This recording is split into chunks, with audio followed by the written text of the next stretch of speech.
What's next? This is a question we're all having to ask and answer more frequently. I'm Jenny Blake, your host of the Pivot Podcast and author of Pivot, The Only Move That Matters Is Your Next One. For show notes from this episode, visit pivotmethod.com/podcast. If change is the only constant, then let's get better at it. Here we go. Hello, everybody. Welcome back to one of my favorite parts of the Pivot Podcast, the Penney and Jenny Show. We are here with another installment of our latest series. The topics today that we're riffing on are discriminating truth and just-rightness, making, quote, good choices. How do you trust your truth, your anxiety signals? How do we know when it's time to pivot? What's the difference between authenticity, honesty, humility versus hiding and avoidance or even apathy? Real quick reminder, if you want to find all the episodes that Penney and I have done together, this is number 9. We have a full album now. It's at pivotmethod.com/PJ show. And there's a freebie from this episode that you can get and the transcripts as well, full transcript at pivotmethod.com/125. pivotmethod.com/125. And I'm also just going to do a plug up front that if you have a follow-up question on anything we talk about, or you just want to submit an audio note for us that we're going to do on a listener Q&A episode during our next round of recording, please let us know. We would absolutely love to hear from you and love to hear what would be most helpful for us to riff on next. You can submit a short voice recording at pivotmethod.com/ask. With that, Penney, my wonderful and favorite collaborator, welcome to the podcast. Oh, I'm so glad to be back. I can't tell you how much I love talking with you. Me too. And full transparency, as we were debating, okay, what should we talk about on this episode? Penney said, well, I guess we'll just have to trust the flow. So we're practicing this all the time, and that's what we're going to do. So why don't we kick off with this notion of just rightness and even what you call, Penney, what you call discriminating truth. And as I often refer to it, truth with a capital T, that there's a living, breathing truth that we have in our body, in our life at any given moment. And this even picks right up off of our last episode about navigating liminal spaces and the time in between. Yes, I like that, the capital T, because I've often thought that too. There's a truth with the capital T, which relates a lot to universal principles and how energy and consciousness actually work. And then there's truth with a small t, which is your interpretation of that. And perhaps that evolves over time. But we're trying to get to the truth with the capital T in our daily decisions, in our way of being in the world more and more. And I think we're always approaching it. It's not a total absolute. Because, it's like knowledge is ever retreating. The more you think you're there, there's more. It's just a little next level. And I think truth might be the same kind of thing. But I think when you do act, speak, and be in truth, it's a kind of an alignment of all kinds of layers of yourself, right? Of your body, your emotion, your mind, your speech, your soul and spirit. And when there's an alignment, it allows energy to flow through. When something's out of alignment, you get a snag. And then things don't really work very elegantly, So part of, I think, finding truth is finding a resonance between all those parts of yourself. It's kind of like low C, middle C, and high C. You strike that one note and you can get different octaves, You can get different vibrations of it, but it's all still travels on that one harmonious path. Harmony is one of my favorite words, actually.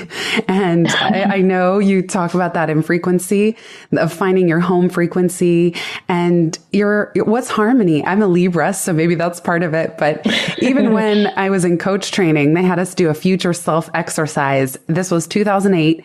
And they had us look maybe even 5 years into the future. And then we had to name our future self. And the name I chose was harmony.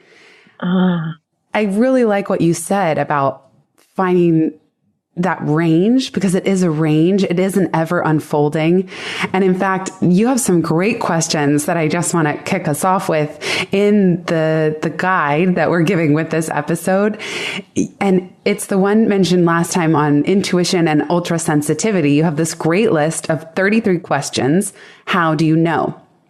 And you kick off this resource by saying, how do you know when someone is honest or telling a lie?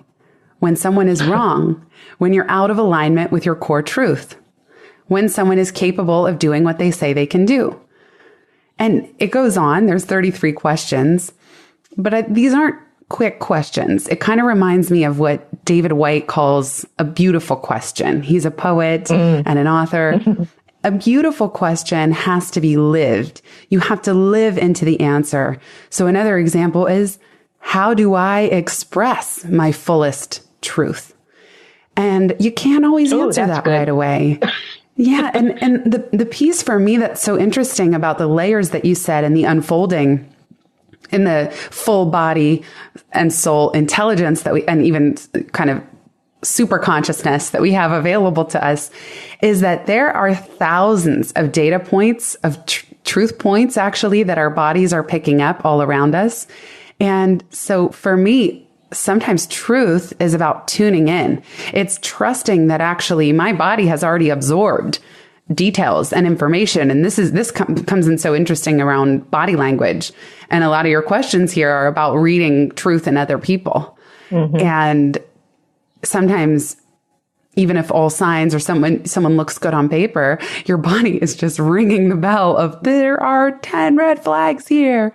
And so it's kind of tuning in to the signals that are already there.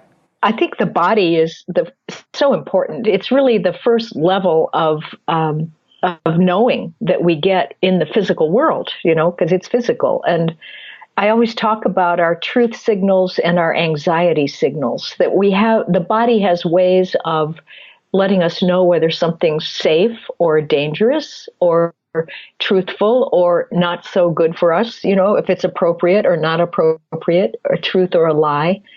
And we each have our own way of knowing this, but typically, a truth signal feels expansive. Like people say, oh, I got the chills when I heard that. Of course, it's true. But really what's happening when people feel the chills, it's like, I remember one person described it as, I felt energy coming up my spine, it moved out my shoulders and down my arms. And that was like, ooh, there was vibration, energy's flowing. And that kind of flow indicates truth. If you lean towards something, if you're drawn into something in a curious way, then that could also be truth, or something that is appropriate for you, or safe for you. There are other ones of spreading feeling of warmth, of feeling lightness and bubbliness and energy. But basically, this is all about energy releasing from its contracted states within the body and feeling safe and open. And sometimes you'll feel it, in different parts of your body. You might feel it in your chest or in your throat, or, just through the whole sense of energy rising up from the lower part of the body to the upper part of the body. And I heard one person say, well, it's just like their two hands came together to the midline of the body and then dropped down. See, they say, it just felt like this. And they made that gesture. But what's happening there is that two separate things were coming together and integrating in the center of their body. And that felt good to them. It settled in. Another times we hear, oh, it just clicked. it clunked, or the bell rang. It rang true. And some people actually hear that kind of noise when something comes together like that. So there are all kinds of different ways that we recognize truth in a fairly subliminal way, and it's good to examine that in yourself and say, oh, I just knew. No, how did you know?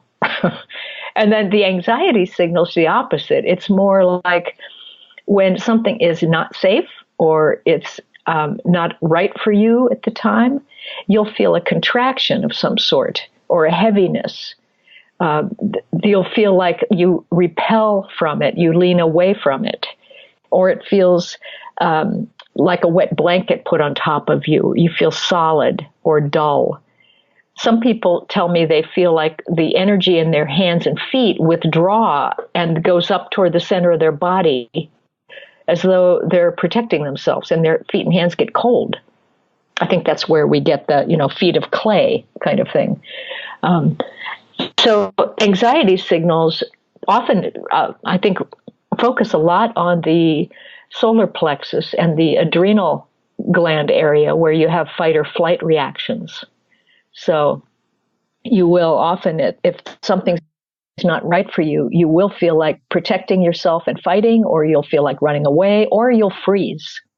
There's another thing we do. It's just, so if you leave your body, if you blank out, that's an anxiety signal. So it's interesting to know how you discriminate very subtle things like that. What are yours, Jenny? Similar to you, it starts in the body, definitely. And I've learned to trust it more and more, just that this is my hit, this is my gut reaction. And I feel it as a couple things. So I do feel that I read people's energy quite well. I don't think well is the right word, but I see it. And I'm not someone that sees colors. Some people actually see an aura, a color around a person. For me, it's not like that, but I feel what's in my body. And this is also something I learned from you. But just last night, I was at a kind of networking event of sorts, usually not my fave, but there was such a difference between talking to people who were bright and energetic in their energy and then ones that were just super draining. And it's almost like there's a dark cloud. Their energy is a dark cloud, or it's a vortex, like it's sucking energy into itself. It's not really giving. It's not bright and light. And similarly, I just came from another visit to prison with Defy, where we're doing business and entrepreneurship and career mentoring with, in this case, incarcerated men. And then often I'm doing events with men and women who have been released. But at this visit, it was men. And almost everyone in the room is so bright. Their energy is so bright, and it's not what I would expect going into prison. But they have found a way. They have found, as one of them described to me, a quiet place within myself that no matter what is going on, he taps into this place. And so I really do pay attention to the way I feel. I look at somebody's eyes. Now I know I'm staying focused on other people and reading other people and situations, but their eyes tell me a whole lot, whether it's this aggressive, penetrating gaze, or it's kind of a light, kind eyes, as I call them. That's what I first met Michael walking down the street, and he had the kindest eyes. They even had that little sparkle in them, like ding. And then what's interesting is sometimes people look mean or gruff or uninterested. And then what I really enjoy is the process of starting to talk to somebody and then seeing them light up, finding some topic or something that they care about. But you brought up an interesting point that I think would be good for us to get into, which is, how do you tell the difference between your intuition and intuitive hit versus projecting onto someone, or as you called it, being stuck in polarization, or even misreading a situation? So how do you tell, or how does one determine what's intuition versus just some kind of reaction that's maybe triggered by somebody, but doesn't actually reflect, oh, this person is unsafe, stay away? Right. I think it takes practice, actually, so that there are some people who are very charming, who you may hold them in high esteem because they make a lot of money, or they seem very successful, or they're just charming and they make you feel like you can trust them. And you may get taken in by somebody like that. After that, you're saying, wait a minute, there's that feeling state I had right before I got involved with that person. Now I know how to recognize it. There are other states where, for instance, let's say you have a kind of a narcissistic boss that dominates everybody, and then you really don't feel safe around that person or take it very personally, but it's really because your mother was that way, and so you're being triggered from a subconscious memory at that point. Whereas if you were just in the moment and being conscious with that person, you would know what to do in each situation that you had with them. It would come to you easily. You wouldn't just interpret it one way. So I think we learn how to discriminate very subtle states of being, like when something really is appropriate for us, and I call that being just right versus right or wrong. When you think something is right for you, that means, well, I better keep doing this job because I have to make this much money every month. That's a right answer according to society, but it's not just right for you. There's a real subtle difference there. All I know is that we learn through experience, and then the not so good choices are the ones that leave you with a kind of contracted feeling, like something's off. It's out of alignment. There's no sense of joy, kindness, smoothness, ease, fun involved. And you can start to recognize those very quickly. It's like that list of how do you know that I sent you. A lot of the ways we know things are not just a big blatant yes or no. It's more subtle feeling states in the body. I'm glad you brought up joy and ease. I often ask myself how, or I'll say the mantra, let it be easy, let it be fun. And speaking of knowing what's a good choice or what's right for me in this context, every now and then I have an inner critic or a doubt that says, well, who says that this is all supposed to be easeful and fun and joyful? And I do believe that. I think my life and my business and everything, my relationships, everything is better off when I tune into that joy. And I recently went through a training for an instrument called Strength Scope with my friend Josh Allen Dykstra. He's leading it. His company is called Helios. And the whole point of this instrument is not to tell you what your strengths are, but what are your energy strengths. So just because you're good at something doesn't mean you enjoy doing it. And this instrument can give you some energy intelligence around what energizes you and what drains you. And it's not a referendum on who you are as a person just because something drains you, but it is a way to start to look and grow awareness and say, all right, these are the things that I really enjoy. I have intrinsic motivation. I'm driven to do them. I jump out of bed to tackle them. And then there's this other bucket of stuff that is going to be draining. And my approach to drainers is, what do you have to do? What can you drop? What can you delegate? And what can you automate? Drop is like, maybe nobody needs to do it.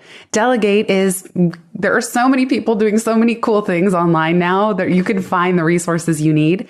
And then automate. I've had such great conversations with people on my team about what drains you. And then we say, okay, neither of us want to do this thing. How can we automate this? And we actually learn new things. We learn software. We figure out solutions. And it's a fun, creative problem solving to figure out, how do we make it so nobody has to do this?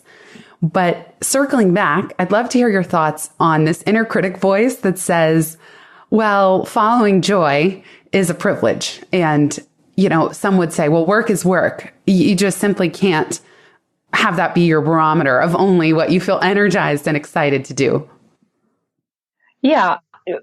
I think we have a choice about how we look at and experience something. And you can look at it as sacrificial, or, if there's something that you don't 100% enjoy, I think there are ways to make it enjoyable. Again, self-entertainment, where you, and sometimes that comes by chunking it, into smaller pieces and not feeling overwhelmed by, oh, I have to do this huge thing,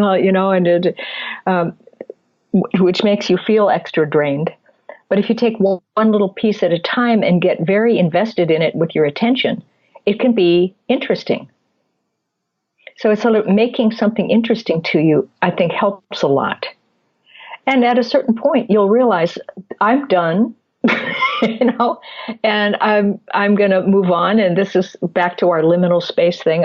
I've learned a lot. Thank you. This has been very, very good, and I don't really need to do it anymore.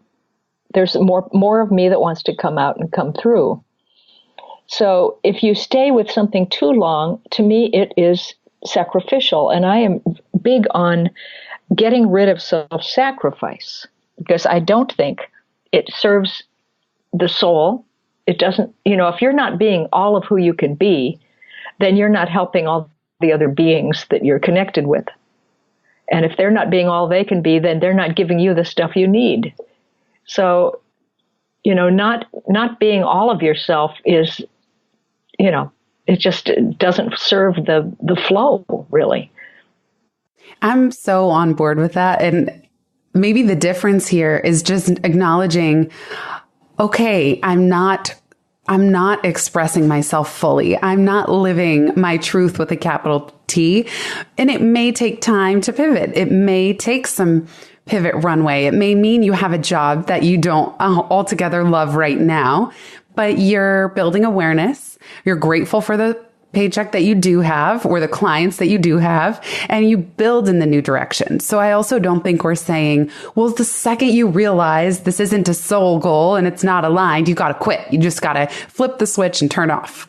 Maybe you're going to have that choice. And if you do, amazing. And as you said, it does take courage to just say, you know what? What's right for others isn't always right for me. And you go ahead and take action. But it's also okay to say, now how do I build my way into a new direction? And that may come with doing things you don't love. But the thing about that is that you're going to be so much more motivated. So now, instead of doing things you don't love from the perspective of a martyr, as you were saying, and of being helpless and being kind of a victim of like, oh, I have to, and that's the only way. You're actually saying, how can I shift? What would be necessary for me to shift? What would I need to earn? What would I need to save? How could I grow my side hustle or grow my business or even shift my business model? That's something I've been thinking a lot about, in a way that would support me more moving forward. Or oftentimes for me, it's thinking, what if something happened to me? What if there's something I can't predict? How would I want things to go? And I love that it often sparks really creative ideas as well. So sometimes that draining, the insight of drainers or of misalignment is quite freeing, because you suddenly feel like, okay, you at least identified the problem, rather than just thinking that this needs to be your day-to-day existence. Yes. I kind of go back to a little bit to the idea that when you're in something that you're starting to be finished with, that resisting it doesn't allow you to get the benefit from it. And there's nothing wrong with effort. It's not like you have to use a lot of willpower with effort. It's more about presence and attention being invested in whatever task you're doing. And then being willing to allow that task to move to the next task, to allow yourself to get as much out of what you're doing as you're putting in. And as you get to a point where you're just perfectly happy with entertaining yourself with the tasks, that's the point at which you can leave. That you can realize that, okay, something else is just about to drop into my reality and I can make this transition. So effort doesn't have to be a drudge. It doesn't have to be heavy. it can be fascinating. You know, how much of, like you said it, how do I express my fullest truth? You have to stay involved and engaged at more and more and more and more and more. And that is through simply the focus of attention into things. And when you do that, you join that thing, you become that thing, and you understand that there's the same self inside of everything. That same consciousness or spirit or energy that unifies the world is inside anything. And then the other thing I thought of while you were talking was when we're looking for those good choices about, you know, a life plan or whatever, and we say, what do we want next? I've started thinking, like, how do I want to feel? How do I want to feel when I'm with other people? How do I want to welcome other people in my life?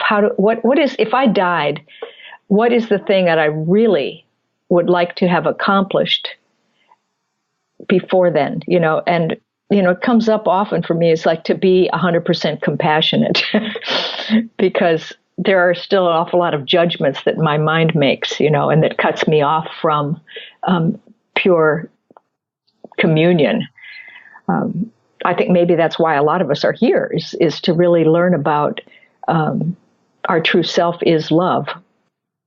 That sounds kind of airy-fairy, but actually it's really true. I agree. I believe we are here to live, love, and learn. I really think we're here to live and be present to our life. We're here to love and learn how to love ourselves and others more and deeper, and we're here to learn.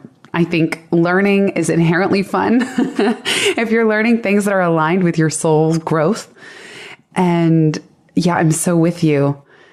And they even asked at the Defy session that I mentioned, they have us, it's called an exercise called Step to the Line.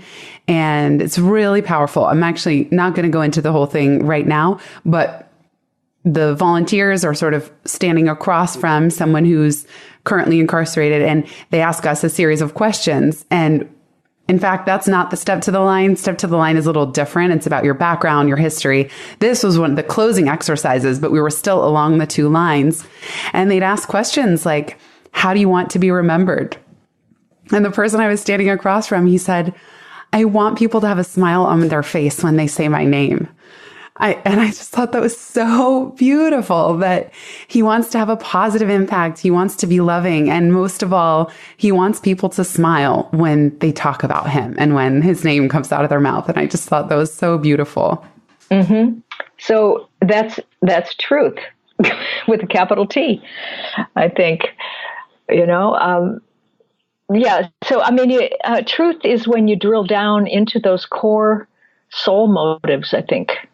You know, and good choices. I heard somebody said, I don't know, in a conversation months ago, something about making good choices. And it made me think, well, what is a good choice anyway? Am I making any good choices? And I thought, you know, there are criteria for good choices. So what are your criteria for a good choice? Yeah, I think about the home frequency, which I talk about in my book Frequency. It's basically... That book is a game changer, everybody. If you're going to read any one of Penney's books, definitely read that one. Yeah, well, basically, you know, that's the idea that the vibration that you are putting into the world or that you're living inside of, you might as well have it be one you really enjoy. And that is basically, you know, your soul as yourself in the body. And where things are flowing, where it's like a child full of themselves, willing to create, willing to laugh, just feeling good about yourself. There are a lot of ways to recognize that state, but it's a very, it's not super high pitched. It's calm and cheerful and happy and peacefully excited. Peacefully excited. That's so nice. Yeah, that's what I feel. Yeah. And so when you make a good choice, it allows you to maintain yourself in that state. And it allows you to, you know, keep your heart open and be compassionate with others. Because I really think that there's so many things in our life that cause us to slam our heart shut or close the window on it, and we need to not learn to live with that and tolerate that. That we tolerate it too much.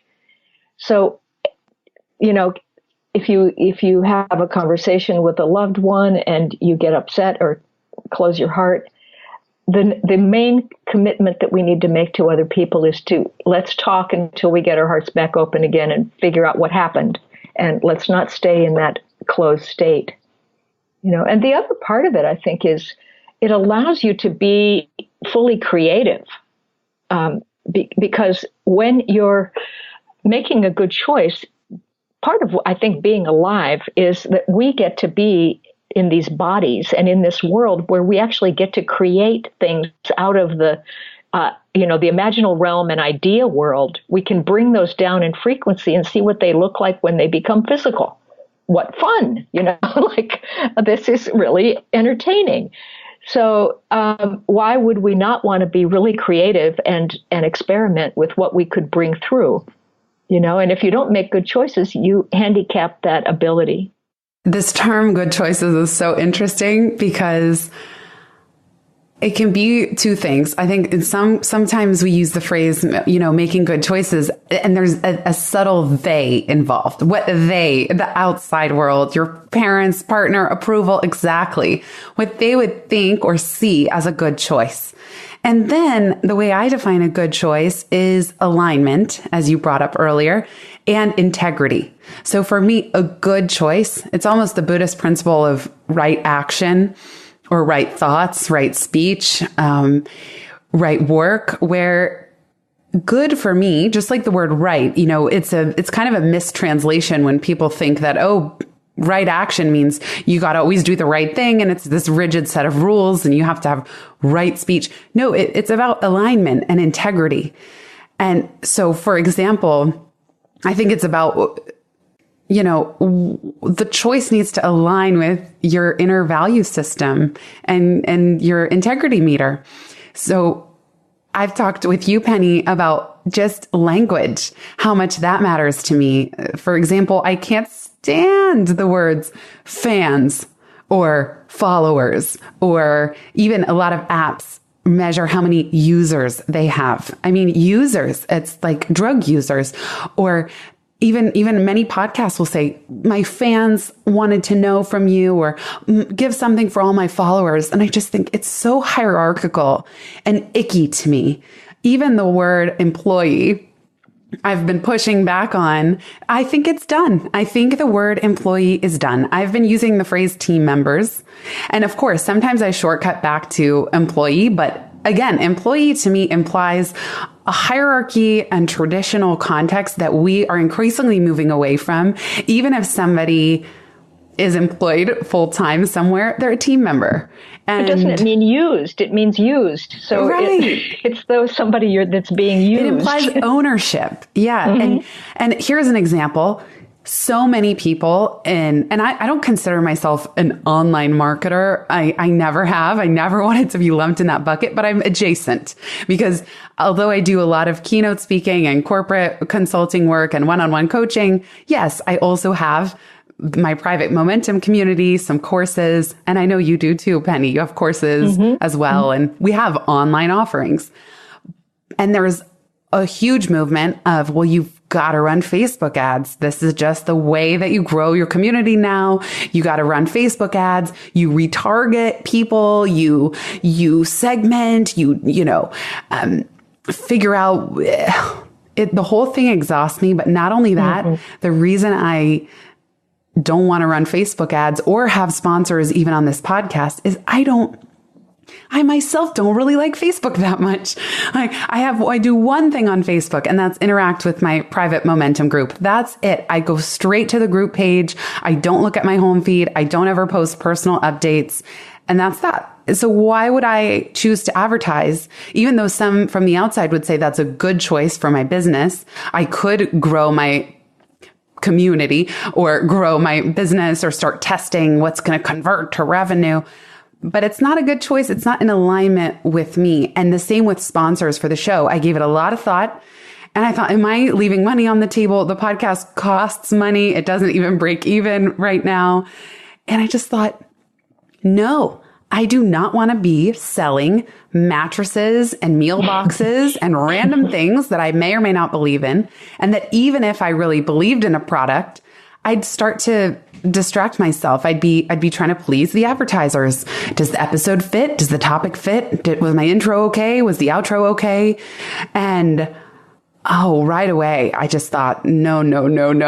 So I'm going back to a listener supported model, which I piloted with Patreon last year. And now I'm moving it over to a different format, which I'm calling Insider. So if you do want to learn more, that's at pivotmethod.com/insider. And I'm just going to do a monthly Q&A call. Private for insiders. That's joyful for me. That allows people, if you want to support the show and get a bonus Q&A call with me every month, amazing. Welcome. We can both benefit from that. But this whole notion of subscribers and just hawking different products, no, thank you. Well, I like that because I think you really felt into what your integrity is, and you allowed yourself to not do something that everybody else was doing. So not to be part of the herd. And then by not doing that, you allowed yourself to get creative new ideas, that do fit and that are ingenious and innovative. So I think that's amazing because, just-rightness is, when people think that making good choices means being right, that means that you're avoiding being wrong. And there's so much more than these polarities that we have, So I think that I never thought about it that way. I really never thought about it that way, that by overemphasizing being right. And I think that ties really a lot into perfectionism, which we'll link to some of my perfectionism episodes in the show notes. But you're right that it kind of closes off being willing to be wrong, which is how learning happens. We're wrong. We mess up. We make mistakes. We don't know the answers. That's the human experience. Right. The only thing I think is wrong is when you have that sick feeling and you're doing something wrong or you're speaking badly about somebody or doing something that violates the highest good for all involved. That's wrong. And that's how I would define it. And sometimes I do that every once in a while. And it's like it comes out of some subliminal place that I will be a disruptor in a brief, explosion of something, not mean, but I'll break the energy of something apart. And then I'm so embarrassed and I think I was hurt everybody. But basically it was like it helped everything let go and move to a new level. But meanwhile, I'm feeling terrible that I, did this thing. I bet that's happened to me only about 6 or so times in my life. And I think, who am I anyway that I do this kind of thing? But all in the flow, I guess, But I definitely agree with you about language and looking into language and what it actually means and the psychology that it fosters, and I'm with you. I don't like to market. I'd rather, who says you have to expand your base? Partly I'm thinking people find you based on your frequency and your vibration somehow through the inner realms. And yes, you can take out ads and yes, you can do all the external stuff. But it's kind of more like a ceremony or ritual that you're doing in the physical world because the real connections take place in the non-physical world through telepathy and through vibration, where people who are looking for somebody like you somehow will find a talk or they'll find something and then, it gets connected. But it's not so much of an effort, I just think I have a different attitude about how to be successful or what that means by the end of your life. Was I successful as a human being? And stay out of, I guess the big fear is that we won't have enough. Well, it's funny. Success goes in my bucket of don't need it as a word. I purposely took it out of almost, I don't know if it even shows up one time in Pivot. I was very conscious about not using the word success and not letting the publisher throw it into the subtitle somehow, like, pivot your way to career success. No. And I love what you said. And I love your philosophy on those external activities being rituals of sorts. And here's the thing, because I see this a lot in myself and with coaching clients and the momentum community.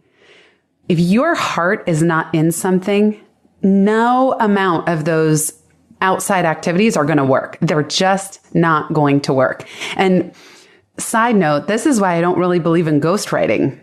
I don't believe in having a ghostwriter. And I don't personally think, unless you have one of the top 5% ghostwriters like Neil Strauss, who writes for celebrities and is just like a totally addictive writing style, I don't think your soul's in it. I don't think the author has transferred their soul energy. I mean, with rare exception, I think if you're working with a ghostwriter and they're deeply interviewing you and it is a lot of your heart and soul and vulnerability and they're intuitive and they get you and they tune in to you. So let's say there are exceptions to this, but I've seen books come out where they've been ghostwritten and I just see it. They don't have a soul, like weirdly. And I even say in the acknowledgments of Pivot that I quote, Penney, I'm forgetting his name. You're going to remember him.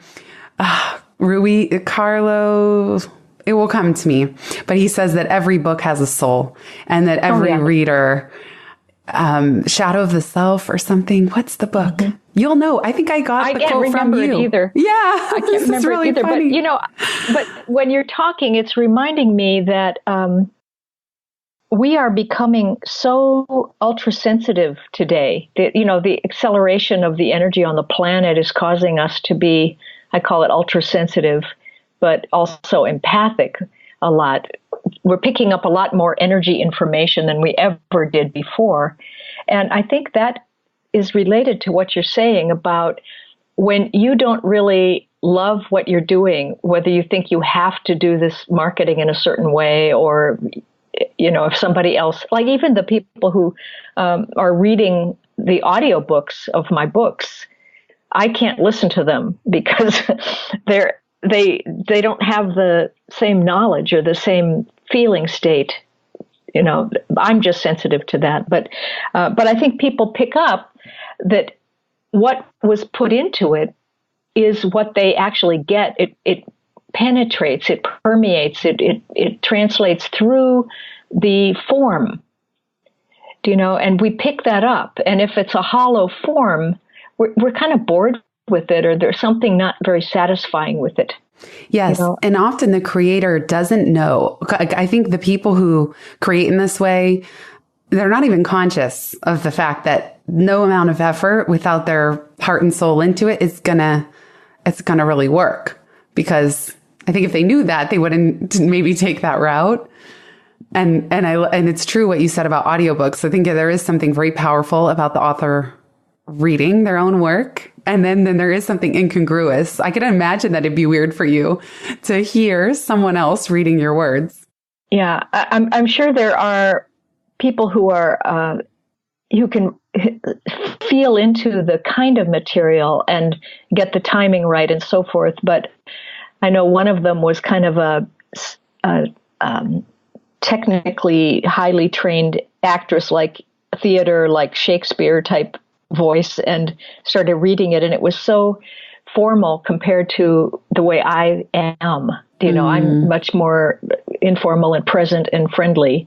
And I thought, well, it's official, like that. But maybe a lot of people don't notice it, but I think we do more and more. You posed a very interesting question, which is there ever a case where one should override their intuitions or their gut sense about what the good choice is? And you gave some examples, maybe to go along with others or wait for a group created outcome that might take longer to achieve. Is there ever a time to override your intuitions? Yeah, I'm still thinking about that. I mean, I think that when you're co-creating with a group, you don't want to dominate the group, or you don't want to disrupt the group with some shocking statement of truth, that where those people are not on your wavelength and they don't understand what you're talking about. And so there's an act of compassion and kindness in putting some of your truth in a diplomatic and, tactful way. And yet, maybe the question comes up, is this the group you want to be involved with? If you can't just throw out your point of view and have them get it, and I think sometimes if you hold back on putting your full insight out there, the group is going to take a longer time to achieve the end result, because they have to work through this long process of trying to get on each other's wavelength and understand what they're all talking about, and that I can't deal with that myself. Me either. Yeah, I could never do group projects. I was never ever good at them. It's for this reason. My body won't stay in the room. It just that is so funny. But, I don't know. Maybe there it's something again about your point about that language really matters, that you have a sense of a choice of what wants to happen or how to solve a problem. Those are good choices too, and I think my choice in life is I'm contributing it, and if it gets misunderstood, I'll try to contribute more about explaining it. And then if they still don't like it, I'll just leave or something. I get it. And I think it's also what's the right context for collaboration that allows you to speak and live according to your intuition and your gut sense, because quickly it will be draining that if you're in a group and you don't feel you can really speak up, you're avoiding following your intuition, or you do have to override it, I'd say more than once, there's probably something going on. For me, the context is in relationship. So I was single for a long, long time. And if I ever was dating somebody, it was usually long distance, which was just safe enough for me. Like, didn't ever have to coexist, even in the same city. So I could kind of keep all my routines. And for me, being in relationship is this really interesting tug on this topic, which is, well, what if my gut says, don't go, stay home, that's my body's energy. But, well, when do you say yes and just go along with something, or compromise or kind of, and then, every now and then there's like, okay, my instinct was to stay home and I went, and I'm so glad I did. I had the best time. Or my instinct was not to collaborate on this project, and I'm so glad I did. Look how amazingly it turned out. Yeah, and actually, you, the soul, got through your old habit to make a good choice in that situation. It wasn't an accident. Yeah, I really love there's research around the question, research that shows the impact of this question, that if you ask yourself, imagine that you're the main character in a movie and try to understand, why is this scene happening right at this exact moment with these exact cast of characters? What are you meant to learn? How are you meant to grow? How is this part of your hero's journey? I really love that, because sometimes these intuitive hits, and this connects to liminal space, or even avoiding something is a signal, okay, well, this is happening at this moment in time to teach me something and to reveal a blind spot, or to reveal a truth or a different choice that's available, even if I'm not currently heading that way. Right. There's something too about things being comfortable, like just-rightness. I was just thinking too of that if something's just right, it lets you kind of relax into it and feel good or joyful. But sometimes the things you need to do involve a little effort or going beyond the comfort zone. And those are just right. And when you try to avoid them, it feels worse to avoid them than it does to do them. you know? And that's another of those subtle feeling states, the intuitive feeling states that you learn to recognize, I think. That there's deep comfort and there's superficial comfort. So good. And I think, good choices take you into deep comfort. I think sometimes too, you don't know a good choice until you've made it. So sometimes what I say in Pivot is decisions are data. There are times you just got to decide something. You just need to make a choice and keep moving. And then you're going to find out. You're going to find out. Did I make the right choice? For me, a good choice, I immediately feel relief. Or as you said, peaceful excitement. And then a bad choice, it's like grating on my nerves or my nervous system. Like, nope, not there yet. Still haven't found it.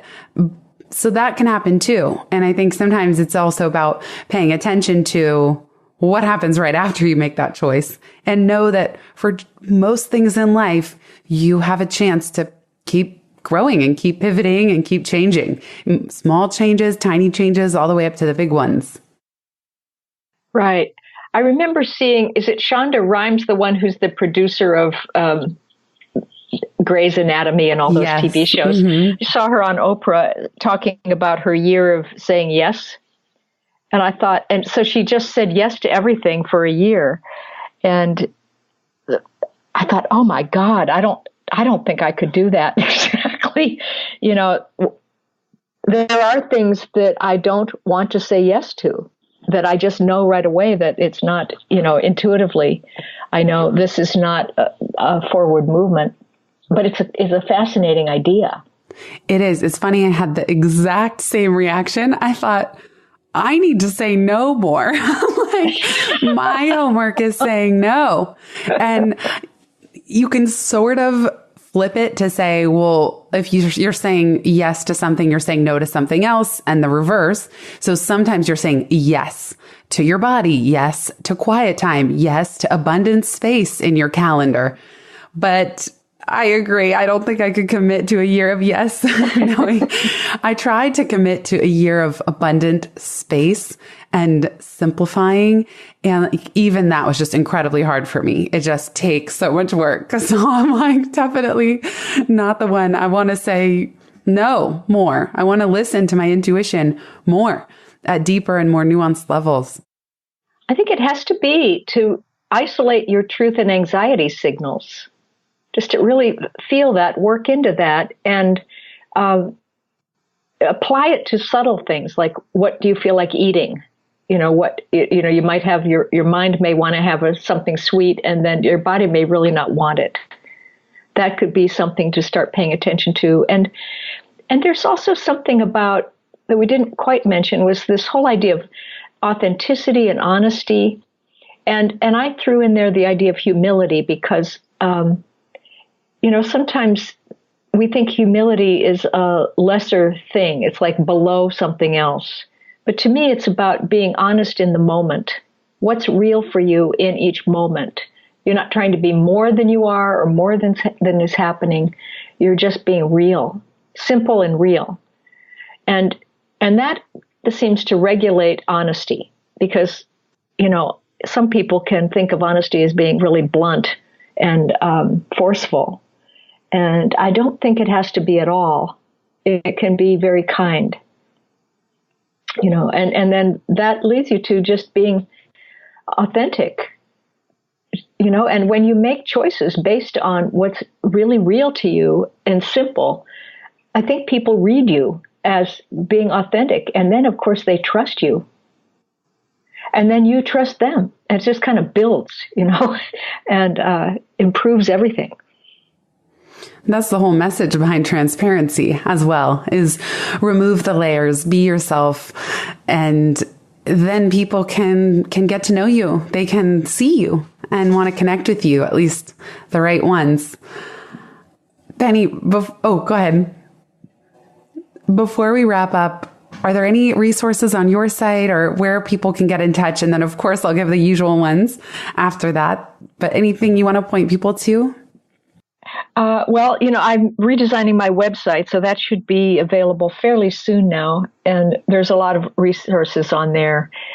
And but the books, especially there are 4 books that are in this kind of transformation series, and that's The Intuitive Way, and then Frequency, and then Leap of Perception, and then Transparency. And they all kind of build on the topic of personal and societal transformation. And they are, they're loaded. People read them 3 times, they tell me. So they're sort of a comprehensive, pioneering books on these subjects. I would suggest those. They really are. They really are. And they unfold over time. I've definitely read them multiple times each. So, and I get new things as I grow, as I change, I always get new things. So yes, definitely check out Penney's amazing books. And again, the links, we will post all the show notes at pivotmethod.com/125. If you want to listen to all the episodes of the Penney and Jenny show, that's at pivotmethod.com/PJ show. And we'd love for you to submit a question for a future listener episode where we hear from you and get to riff on whatever topics interest you most. You can submit that at pivotmethod.com/ask. You'll just leave a quick, concise voice note, and then we'll work it into an episode and answer together. And I think that will be a very fun experiment for the Penney and Jenny show. Thank you, everybody, for being here listening. If you don't want to miss any future episodes, please subscribe wherever you get your casts. And yeah, we're so thrilled. And don't forget, we have that great handout on all those 33 questions. So you can find that in the show notes at pivotmethod.com/125. Until next time, thanks again, Penney. Thank you.